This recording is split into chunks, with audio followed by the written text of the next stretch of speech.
Hi, I'm Gabrielle, and this is my presentation on women and witchcraft in colonial America for my course, Women and Gender in Latin America, History 4364. What is witchcraft? Witchcraft has had many different perceptions over the years, with accusations ranging from a touch by a witch leading to illness to supernatural phenomena. Many women were accused of witchcraft for such trivial reasons by spiteful neighbors who had personal issues or disputes with them. When we think of witches, we typically see the image of an old, scary-looking woman accompanied by a black cat, when in reality, these women accused of being witches were ordinary women. The rise of suspicions of witchcraft, along with trials against the accused, began in Salem, Massachusetts in the year of 1692. This rise led to about over 200 people being accused of witchcraft in Salem from the year 1692 to 1693. The Salem witch trials of 1692, since over 200 people were accused of witchcraft, out of those hundreds that had been accused, 30 were found guilty.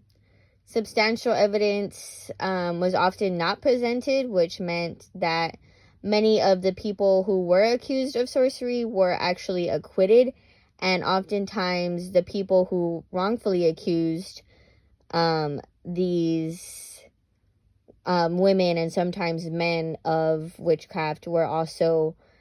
possibly put on trial for slander of the reputation and names of the people in which they accused the witchcraft of. So back to the 30 who were found guilty of witchcraft. Out of those 30 that were found guilty, 19 of them were executed by way of hanging, which is what my political cartoon essentially is showing us. Out of those 19 people who were hung, only 5 of them were men. So this presents the inequality of women in colonial America, as it is apparent that more women were accused of witchcraft than the accusations that were involving men. Some of the main concerns of witchcraft in New England were present on two sides, that being the church as well as the side of like the local townspeople. The clergy of the church often had concerns that congregation members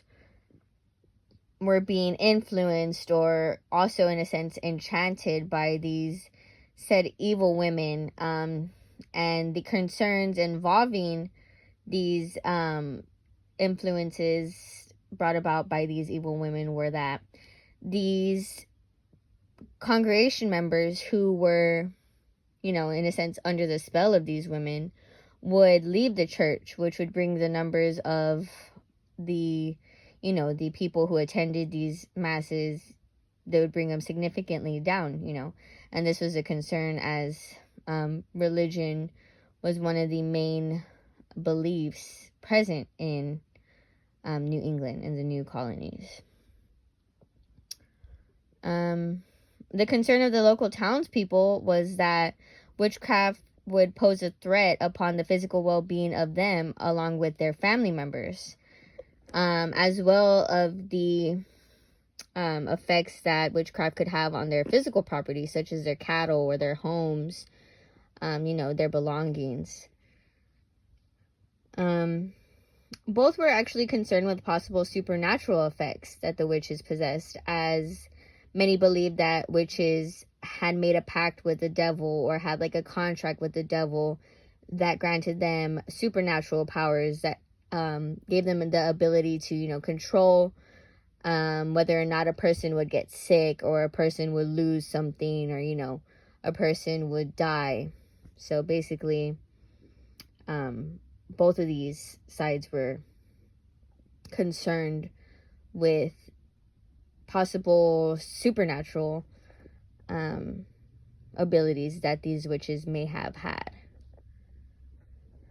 So, in conclusion, it's apparent that women were often the main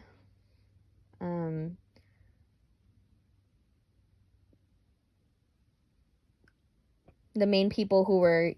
convicted of these crimes such as witchcraft and, controlling other beings with supernatural effects. And it was because obviously women had been marginalized throughout history, so they were basically powerless in a sense, that once somebody had presented evidence against them, even if it wasn't, substantial, they would often be found guilty, even if it's just, a man saying, well,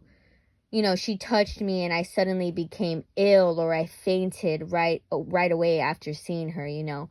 and this would be a point of evidence that would come about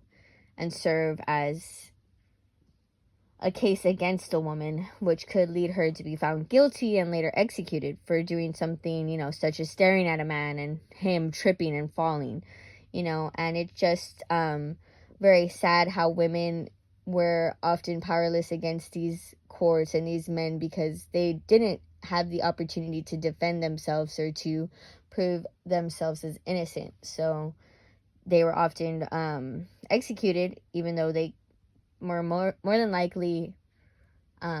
innocent. And to this day, we see that the trials in Salem had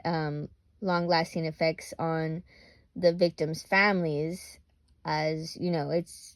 it could lead to generational trauma, as